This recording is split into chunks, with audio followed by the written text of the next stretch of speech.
Bonjour à tous et bienvenue dans la 5e édition du Moissonneur, l'émission qui revient sur l'actualité du mois passé en quelques minutes. Au programme pour le mois de novembre, la sortie de la next-gen, du piratage et de la création. C'est parti.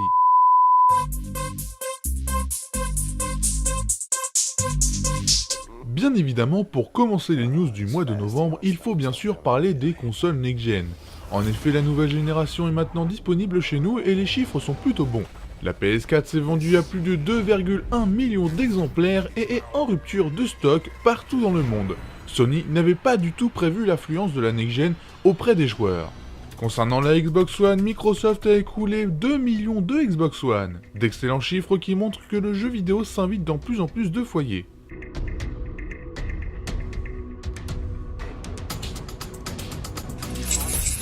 Si vous aimez les bons jeux indépendants et pas chers, l'annonce du store Humble Bundle n'a pas pu vous échapper. Et oui, le site Humble Bundle lance sa propre plateforme de vente afin de concurrencer Steam. Une bonne idée si le concept du Humble Bundle est gardé. Le piratage est sûrement le plus gros fléau du monde vidéoludique. En effet, chaque année, ça fait perdre des milliers de dollars aux différents éditeurs. Durant le mois dernier, Sega a annoncé que près de 10 millions de Football Manager 2013 ont été téléchargés. La perte liée est estimée à 3,7 millions de dollars, pas mal non? L'univers de Tolkien a de plus en plus la cote en ce moment et TT Games en profite en annonçant l'adaptation en Lego des 2 premiers films The Hobbit. Pour le moment, nous ne savons pas plus, mais si la qualité est au rendez-vous, ça pourrait faire un excellent jeu pour 2014. Et pendant ce temps, nous avons appris que Justin Bieber serait de retour au cinéma pour très bientôt.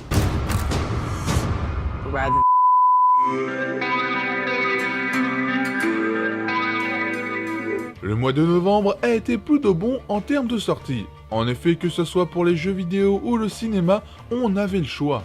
Pour les jeux vidéo, nous pouvons nommer Need for Speed Rivals, Lego Marvel Super Heroes, Ratchet & Clank Into the Nexus ou encore Deadfall Adventures. Pour le cinéma, 21 films sont sortis dont Las Vegas, Hunger Games 2, Cartel, La Stratégie Ender ou encore Évasion. Pour notre coup de cœur jeu vidéo maintenant, Super Mario 3D World est le meilleur jeu du mois de novembre. Le plombier italien moustachu est enfin de retour dans un vrai jeu en 3D. Chaque niveau a son propre level design, ce qui nous permet de ne pas s'ennuyer. Très clairement, si vous avez une Wii U, le jeu est fait pour vous. Ensuite, pour notre coup de cœur cinéma, c'est un peu particulier puisque nous avons choisi Captain Phillips. Le film est tiré d'une histoire vraie et les images sont magnifiques.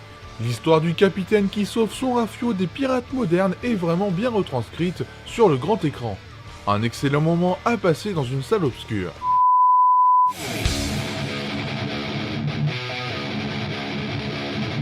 Eh oui, c'est déjà le moment de la question du mois. Il reste encore combien de temps pour la current gen? Il faut savoir que c'est une question assez compliquée car si l'on considère FIFA comme un vrai jeu, la génération actuelle peut encore durer 10 ans. La preuve avec FIFA 14 disponible sur PS2. Mais si on est un peu sérieux, il faut compter entre 1 et 2 ans.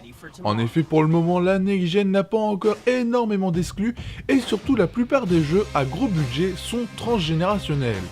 Nous savons par exemple que Dragon Age Inquisition sortira sur Xbox 360, PS3, PS4 et Xbox One et pourtant le titre est prévu pour la fin 2014.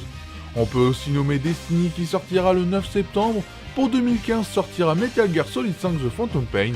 Enfin bref, la current gen n'est pas encore terminée, mais il faudra un jour ou l'autre passer à la nouvelle génération.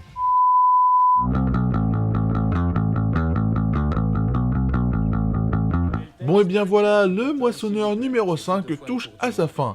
Vous pouvez nous retrouver sur Facebook, Twitter, Dailymotion ou YouTube. Pour finir, la bande-annonce du sang et des larmes, un film de guerre qui s'annonce très touchant et réaliste. Allez, salut et à la prochaine. Je suis le quartier maître Patton. Shane! Il connaît le texte? Tu peux le dire? Monsieur Patton, s'il vous plaît. J'ai fait 2 fois le tour du monde. Parler une fois à tout le monde. Rien n'est impossible. Aucun ciel n'est trop haut. Aucune mer n'est trop forte. Je suis un amant. Je suis un combattant. Je suis un Navy SEAL. Messieurs, l'opération Red Wings va être lancée. Un beau salopard. C'est un vieux chef taliban. Shah a tué 20 marines il y a une semaine. 20. L'équipe de reconnaissance sera constituée de 4 hommes. Jette un œil. Il y en a beaucoup plus qu'une dizaine. C'est une vraie armée.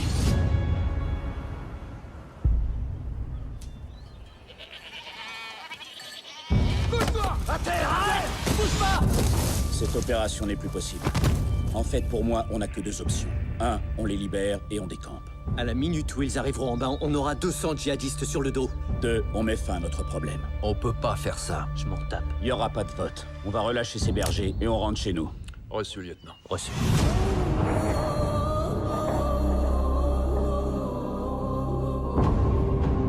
T'as vu ça? On est parti pour le grand feu d'artifice.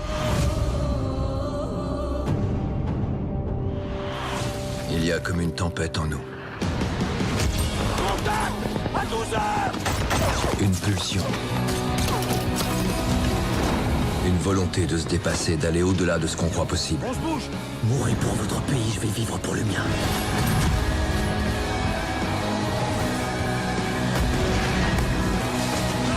On est bien, hein? On va tenir. Jamais hors de combat.